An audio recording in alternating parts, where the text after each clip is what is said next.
Hello, everyone. This is Joel from Tennis Weekly HQ, and today I have the honor once again of chatting to one of the most influential tennis coaches in the land and the architect of the ultimate tennis showdown. Patrick Mouratoglou is here on the show. Patrick, thank you so much once again from taking the time out from your very busy schedule to join us at Tennis Weekly HQ. How are you doing? I'm very well. Thank you very much for this invitation. So you're not tired of me yet, huh? Absolutely not. Although I actually feel a little bit underdressed. I'm not going to lie.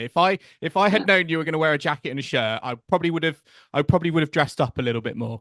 You know that I always dress up for you. You should know. Okay, right. Next time, I'm going to make sure I dress up for you, so we're on the same playing field. But yeah, I'm really excited to talk to you today. And actually, before we get into the reason why we're talking, I want to talk about UTS. You, as I said, are the architect. You are the founder. You're the creator of UTS. And I say, before we get into it, could you just give our listeners a little summary of what UTS is and how it differs from your kind of typical ATP and WTA Tour events? UTS is a league. So it's a series of tournaments with a world ranking. So at the end of the season, there is a number one in the world. That's number two, number three. UTS, of course, with the UTS ranking. It's different tournaments, very different from traditional tennis. And that's a goal. It's been created to bring new fans to tennis and younger fans. So I would say that it's an extremely compact version of tennis. A match lasts 45 minutes. The time decides when it's the end. And there is only one serve. So first, it's shorter. Second, it's more dynamic. So there is almost no downtime. Not much time between the points, very little, only 15 seconds. Every time there is potentially a little downtime, there is something happening. For example, at the changeover, we interview the players and you can hear them in the stadium talking. Or there is always something happening. So the goal again is to propose a different tennis. And it's also very entertaining because we have also a DJ. The music is played between every point, sometimes even during the points. The crowd is allowed to move, to talk, to clap, even during the points. I would say you feel more like you are at a football match or an NBA match because of the DJ, than at a tennis match. So it's a completely different experience of tennis. And I think it's extremely exciting. And for all the people who have experienced UTS, they have literally loved it. Yeah, it's I mean, I went last year to the grand finals in London. It was such a fun event. As you say, there's no kind of let up. The action is fast and furious. And I also like how players can add their own little personality to the event as well. You spoke about the music and the DJ. I think they also get their own walk-on music. They can choose their own tunes to walk on to. So I like that element as well. And as I say, let's get down to business. UTS Grand Finals. I was there last year. We are coming up to UTS Grand Finals, the second time around, this year's edition. It's coming up in London from December 6th to December 8th. And today we are very excited because you are going to be announcing the lineup for the UTS Grand Finals in London. I don't want to steal your spotlight. As I say, you're the architect, you're the inventor. We've had some events this series, so we know some of the participants. But could you do us the honors? I'm on tenterhooks. Who is in the UTS Grand Finals for 2024?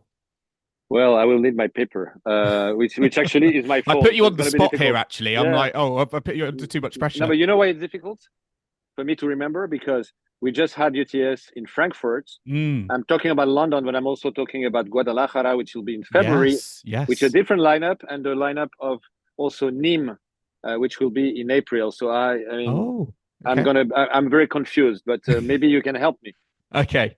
So from what I gather, we've got Ben Shelton and Yes. Ugo Humbert, Andrei Rublev, Gael Monfils, Alexander Bublik, Alex de Minaur, and they are the automatic qualifiers for the UTS Grand Final. I Yep. believe there are two wildcards as well to be added. I think they can be announced. Is it okay for them to be announced, or have they been announced yet? I don't think they have been announced yet. Oh, I'm okay. sure they haven't, and I don't think I'm allowed to say it. Oh, okay. Otherwise, they're gonna kill me. My team is gonna Okay, all kill me. right. Okay, let's keep them under wraps. I'm really excited to see who you got. But I mean, it's such a fantastic lineup. And You've got, I mean, I've been hearing that it's near a sellout already. There's only tickets left for the Friday. I mean, Yeah. what are you looking forward to most with the grand finals this time round? Yeah. First of all, we have to say that the players for the grand final are qualified, and they Mm, are the six, because there are two wildcards, six best players of the year at UTS. Uh, Basically, some who have won a tournament already. So Gaël Monfils has won one UTS in New York. Rublev has won one tournament, or the ones that have made the more points during the year by going further than others at tournaments. So it's the best players of this year, plus two wild cards that are going to be also mm, two great players. But again, I cannot announce. I expect the same. I expect much even better than last year. First of all, I think we improve every year as a new concept. We just had Frankfurt 10 days ago or something like that. mm. Was unbelievable. Honestly, the atmosphere was unreal. The stadium is bigger, way bigger than last year, and it's going to be packed. So we know how to make the event be really, really fun and crazy in a good way. I see that people now feel more and more comfortable to shout or clap during the points, which was difficult at the start because people are so used to be told not to at tennis matches that they don't dare. But we had people singing, were singing during the points, of course, cheering for their player. So it's really it felt like Davis Cup sometimes, but with the Mm. music and everything and people dancing. I mean, it's really you have all the ingredients of what you can expect to see at a sports match, whatever sport it is. When you go to an NBA match, that's also how you feel.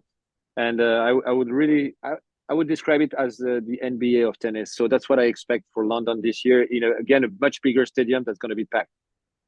And what has been your highlight from UTS this season? As you say, you've been recently in Frankfurt. You're also in New York and Oslo. What's been your personal highlight? Honestly, my highlight is when the crowd is crazy because I feel there is so much emotion for them being there, and I feel wow, we've been able to provide to those people this crazy emotion. And I mean, people think that I've heard that many times to have this emotional moments. It can happen only in 5 sets in Grand Slams. Mm, I'm completely disagree with that. Of course, it's amazing when you're at 6-all in the fifth in a Grand Slam. Yeah, you have a lot of suspense. There is a lot of emotion, etc. Yes, but at a UTS match, you have exact same because players are really fighting hard. And as I said, it's a compact version of tennis, which means that in 45 minutes, you have exactly the same moments that you can live in a 5 hours match. Exactly. Crazy suspense, unbelievable hot shots, and the crowd gets crazy because it's amazing.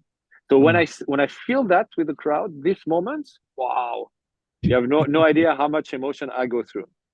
And I think, what is great, what is a great part of that is you've got kind of your tennis players, I say Bublik, Rublev. I know we've spoken previously about Nick Kyrgios. These sorts of players, they do bring that energy out in the crowd. So everyone is involved. Is absolutely nothing like I think what you experience perhaps from a British point of view, like at Wimbledon, where it almost can feel really silent at times. I think we are the exact opposite of Wimbledon. You cannot do more opposite. I'm not saying it's better. I'm just saying it's Mm, completely different. As you say, I mean, Wimbledon is all about tradition, silence, etc., etc. And I would say UTS is all about new, so opposite of tradition, and excitement and craziness. That's what we want. We want people to live an incredible moment, a yeah. special moment, something that you Mm, cannot live every weekend. mm. I'm not saying And that you live Wimbledon every weekend. That's not what I'm saying. But I'm just saying it's really different. that's very true. And as I say, it's all about creating moments. And one moment I want to particularly talk about is UTS Frankfurt because Dominic Thiem was there, one of his final events of his career. Um, just a few words on Dominic Thiem. Having him in Frankfurt, his legacy to tennis. What how would you describe Dominic Thiem? Well, first of all, that was a fantastic moment after his match in at UTS Frankfurt. We did a little celebration for him. and the players wanted to be there, so they all stayed. It was at 10 p.m. the end of the match. All the players of UTS stayed. They wanted to be on the court for him. That it says a lot about also how they feel for him. And then they came to him, and they were all around him. They hugged him, and then they took him and they threw him up. That was crazy. That was crazy. Well, I think I mean, of course, we remember that he beat all the best players in the world, and not one time, but many times. Of course, Grand Slam winner. So his achievements are huge, especially again playing at the same time as Roger, Rafa, and Novak. So yeah, an incredible player. But I think more than anything, we'll remember him as someone who just gave 100% all the time. I think he's an incredible worker, an incredible fighter. I think he embodies really the values of sports incredibly well, and he can be proud, because I think when you finish your career, it's the same, by the way, when you finish your life. I think to be able to look back and think, I have zero regrets because I gave 100%. I think that's the most beautiful thing in the world, and I think that's how he thinks, and he's right. Yeah, he definitely can can bow out of tennis, I think, with his head held high. He's such a, as I say, a sportsman and ambassador. Yeah, it's just it's such a shame. I think we didn't see him at 100% for a longer period than we did. But we got to remember, he was an absolute athlete whenever he kind of faced the best in tennis. Just one other player I wanted to talk on, and actually it's the UTS Grand Final winner from last year. I always remember this because I actually think you've got the best trophy going in tennis. I'd love that massive lightning bolt. I sort of want one actually in my flat in London, but I really love that trophy. And Jack Draper was holding it high at the end of the UTS Grand Final last year. Now he has just won in Vienna, and I'd just love to get your thoughts on Jack Draper, his breakthrough season this year, and where do you think he can go? How high do you think he can reach in tennis? Well, first of all, I remember him last year when he won UTS. I thought he played out of his mind. The level he played was, but you could feel that he was able also because it was London. He wanted to do so well, and he was able to play probably the best tennis ever. But this year, I feel that winning Vienna was more normal. I didn't feel he played out of his mind. He's just much more mature in his game, much more solid and he doesn't need to play out of his mind, to win a big tournament. So that's a great sign of his improvement of the year. He definitely improved a lot in many aspects. And I think he has a huge potential. I think it's an interesting moment because if you look at it, yes, you have two guys who are above everyone, Alcaraz, Sinner, but then you have so many. Then you have Novak, Daniil, and Zverev, Tsitsipas, all those guys that are so solid. I mean, Novak is. I shouldn't put him in any group, by the way, but so many guys that can still win a Grand Slam. And then you have a young generation that Jack is part of, with so many good guys. I mean, Shelton, Arthur Fils, Giovanni, so the two French guys. Yeah, Pericard, Holger, Rude. of course. Ruud is a bit older. Oh, okay. Ruud is more the group of Tsitsipas, Zverev, Medvedev. But you have so many young guys that also can make it. So there is a huge competition at the moment. So Jack is definitely one of the guys who can win Grand Slams in the future. He's in the group of them, but it will be those next years are so exciting. I mean, very, very exciting for that reason. Yeah, it definitely is. I think there's still some question marks on his kind of physical health and his body, particularly in best of 5-set tennis. I want to see him win like a 5-set match that kind of goes the distance, because I feel like the US Open run, he was just sort of straight sets. And I think if he wants to go to the top, and I know he wants, and I know he can, there are two things that will be key for him. One is physical. So being able to stay injury-free, because he's been injured a lot so far. And second, the hit, how he will react to the hit. For the moment, the hit is really hurting him.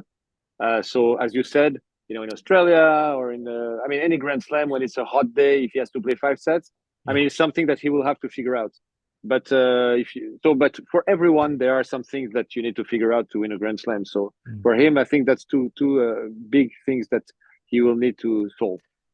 Yes, no, very, very exciting. Looking forward to seeing that, and looking forward to the UTS Grand Finals in London later this year, December 6th to December 8th. It's very nearly sold out. So, listeners, if you are interested, if you would like to get a ticket, we'll leave a link in the description. I think there are still tickets available for the first day on the Friday.